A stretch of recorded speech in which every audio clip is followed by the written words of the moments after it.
Great morning, great morning, great morning. It's a Wednesday. It's a Wednesday. I am here in Daytona Beach. As you can see behind me, you see the beautiful ocean.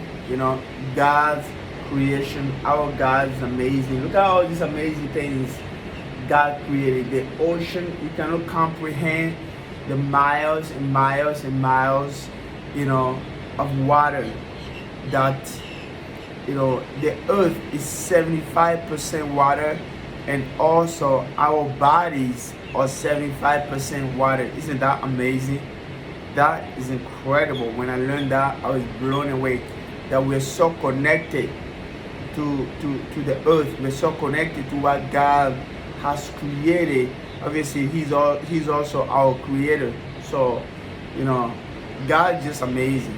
He's just amazing, and I am so happy to be in the kingdom of God. I'm so happy to continue to learn about the kingdom of God, to continue to learn about Him, to continue to learn about all the things that He created and how He created me and how He created you and our relationship with Him. I'm so happy to just to be able to say that I am God's servant, just to be able to say that I am God's child, just to be able to, even be able to read this Bible, read this Bible, because there's so many people around the globe that are not able to read the Bible like you and I. But we have the privilege and the honor to read the Word of God and to get to know Him at a deeper level, because the Bible says to seek first the kingdom of God.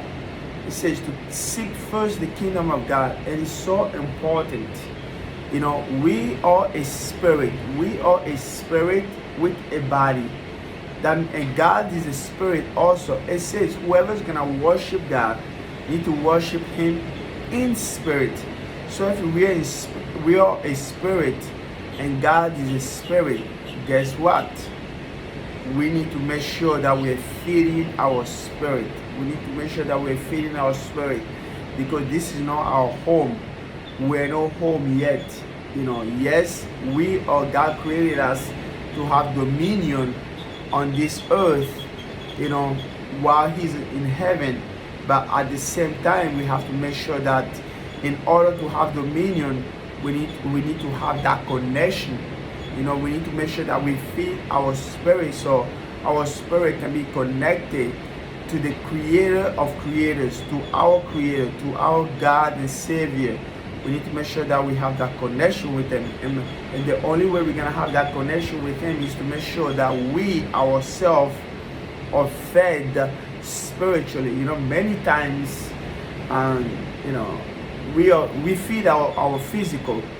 We feed our physical. Like, we go to the gym and we work out and we run and we do all these things, but we neglect our spiritual relationship. We neglect our spiritual self, and our spiritual self is the most important. Is the most important, part, because when your spirit is in tune with God, He can download information to you that is incredible. Man, look at this. Look at this beautiful sun that's coming up. I don't know if you can see it. Let me see if I can show it to you guys. Look at that beautiful sun. Isn't that incredible? That is God right there. That's God. Look at that sun. Wow. Isn't that incredible? But that's what God does, man. That's what He does. He just, He's the best painter. He's the best creator. He's the best of everything. There's nobody like our God. There's nobody like Him. There's no painter like Him. There's no singer like Him. There's no a creator like Him.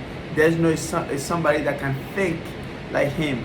The Bible said that, what we think, what God thinks is so much more beyond what we can even imagine. What we can even imagine. And God is so faithful. And that sun is coming out right now. Let me show it to you again. Let me see if you can see it. There we go, right there. Right there. Eh? Right there. There's the sun. Wow. Wow. It is about 6:30 here at Daytona. It's about 6:30 here right now. And the sun is just rising, man. Man, let me see if I can I do the video like this? Is it possible to do the video like this? Maybe if I move. Woo! That's a little high. Whoa, it's coming up. Look at that. That beauty. That beauty, that beauty. Anyway, listen. Let's get into the Bible. Let's pray first. Heavenly Father, thank you so much for your love and mercy. Thank you for all that you do. Thank you for watching over us. Thank you for the night, Father. Thank you for your faithfulness, oh God. Thank you that we can always trust and hope in you. Thank you that we can always come to you, Father. You have your arms open to receive us, Father. Thank you, Lord Jesus. Thank you, Father. Thank you, Father God. Thank you for your word. Thank you, Father, that when we apply it to our lives, it can change our lives. It can draw us closer to you. Thank you for this menu that we can always check. If something is wrong, if something is not going right in our lives, we can always go back to your word and know that we are going to get the answers. We thank you for that. In Jesus' name we pray. Amen, amen, amen. Listen, today we are going to find ourselves in Ezra. We're finding ourselves today in Ezra. Ezra chapter 5. Ezra chapter 5. And we're going to be starting with verse 11. Okay? We're going to be starting with verse 11. This is the people of Jerusalem. You know, throughout the Old Testament, kings come and kings go.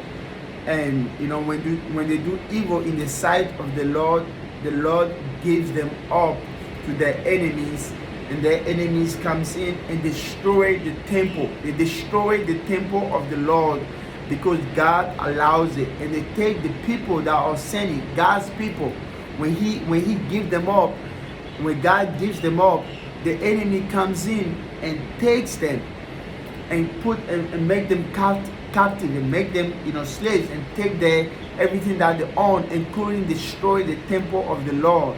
So now we find ourselves in chapter 5 in Ezra, and this is what the people are saying. We are the servant of God of heaven and earth, and we are rebuilding the temple that was built many years ago, one that a great king of Israel built and finished. But because of the father's anger, the God of heaven, he handed them over to Nebuchadnezzar. He handed them over to Nebuchadnezzar, the Chaldean, king of Babylon, who destroyed his temple and deported the people to Babylon. Listen, the people here are saying, we are going to rebuild the temple of God. We're going to rebuild the temple of God. Listen. What he's saying here is that rebuilding the temple of God signifies rebuilding the relationship. Rebuilding that relationship with God again. You know, we were once sinners. We were once away from God. We were once, you know, doing our own things. But these people are saying now, listen, we want to turn our heart back to God. We want to rebuild our relationship with God. We want to build our connection with God. So we are going to, you know, rebuild the temple. So I ask you today, how is your relationship with God? If it's not good, will you rebuild your relationship with God? Will you rebuild that connection? Will you go back to your first love, which is God? Will you go back to Him? Would you get to know Him at a deeper level? Would you rebuild that relationship with your Lord and Savior? Because He's willing. When you rebuild that relationship, you're gonna find that He's gonna take care of you. He's not gonna hand you over to your enemies. He's gonna fight your battles.